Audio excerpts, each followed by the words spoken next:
There's been a lot of times when the Clone Wars series has shocked us with a sudden twist, but I don't think anybody expected what we saw in the last episode, The Phantom Apprentice. The possible alliance of Ahsoka and Maul was going to be epic in my opinion, although we all know why it didn't transpire. Ahsoka still had a lot of trust in her former master, Anakin Skywalker, and little to no trust in Maul. That's why things resulted in the way it did. The thing we missed, however, was Maul's original plan, and that's what I want to talk about in today's video. The unimaginable, epic alliance that could have been between Obi-Wan and Darth Maul. So let's back up a bit. In that same episode, we learn why Maul went berserk after seemingly a vision came to him of not only Sidious's ultimate plan and the way things are shaping up, but a clear vision of Anakin Skywalker's dark fate. Whether that was the Force communicating with him or Maul simply having a mind vision, putting the pieces together, knowing how his master thinks, he came to the right conclusion that young Skywalker was being bred since he was a little boy to ultimately become Darth Sidious's grandest apprentice. It is the sole reason why he was ultimately cast aside and why Dooku was left to die. Every single step led to this, to the point where the Republic would be changed according to Maul. Everything will fall and will be remade into something bigger, which unbeknownst to him was going to be the new Empire that Sidious was going to reform. And through all that, Palpatine would now be the Emperor of the entire galaxy, and Anakin Skywalker would be his second in command. Two things to note here during that episode. Darth Maul's agenda is twofold. One is his obsession with revenge. A long time ago, he wanted revenge against the Jedi, one of his only lines in The Phantom Menace when he was first introduced. The comics showcase that as well, and the Clone Wars series have him clamoring for revenge against the Jedi, Kenobi, and even the Sith. That would be the first part why Maul wants so desperately to go after Sidious and not let him achieve his ultimate plans, simply because Sidious underestimated Maul, set him aside, and now Maul is after revenge. But the second part of all of this is quite simply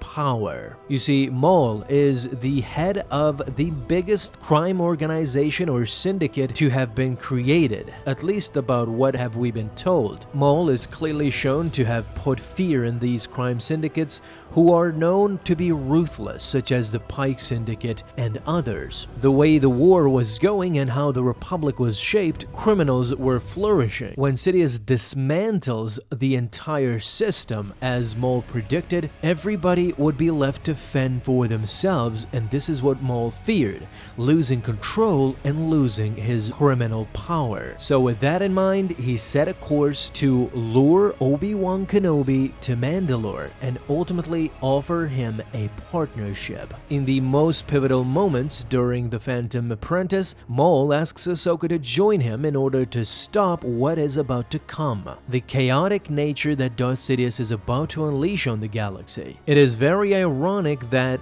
the guy who literally was clamoring for revenge is now trying to stop it, to stop his former master. Now, as we said, Maul's plan was to lure Obi-Wan to Mandalore and try to convince him against his apprentice Anakin Skywalker. This is a major problem though. If you at all think that Obi-Wan would believe Maul in anything that he is saying and he would be convinced to turn against Anakin Skywalker, then you are gravely mistaken. And here's why.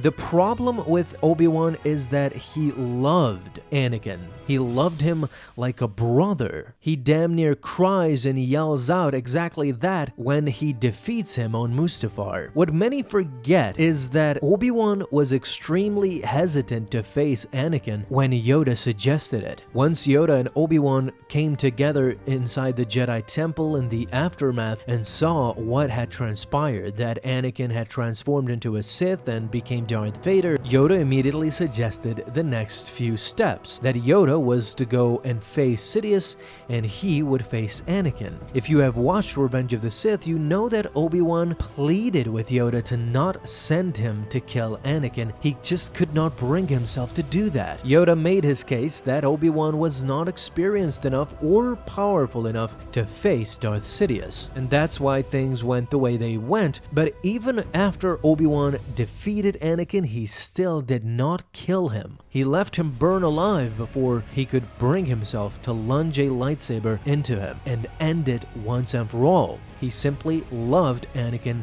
way too much, and that's what would have been the biggest problem of the supposed Darth Maul Obi-Wan alliance. It would have never taken place, just as it did with Ahsoka. The same thing that happened with Ahsoka. If you think Ahsoka loved her master, Obi-Wan loved him even more. Nobody thought that Anakin would become the monster that he did. That's the ultimate surprise factor that Sidious used to defeat the Jedi. Anakin wiped out the Jedi Temple because the remaining Jedi inside did not have a clue that Anakin could kill them. So in conclusion, yes, do I think a Maul Obi-Wan alliance would have been epic? Of course. That would have been the most amazing thing to pull off as a writer and director of the Clone Wars. But understandably, I think in my opinion, even if Obi-Wan had come to Mandalore, that alliance could have never been possible. But of course, what do you guys think as well? I want to know. Talk to me down below in the comments. Thank you guys so much for watching this video, and if you enjoyed, leave a thumbs up down below, subscribe for dailies. Now you're gonna have an awesome day, Star Wars fans. I'll see you in the next video, and may the Force be with you. Until then.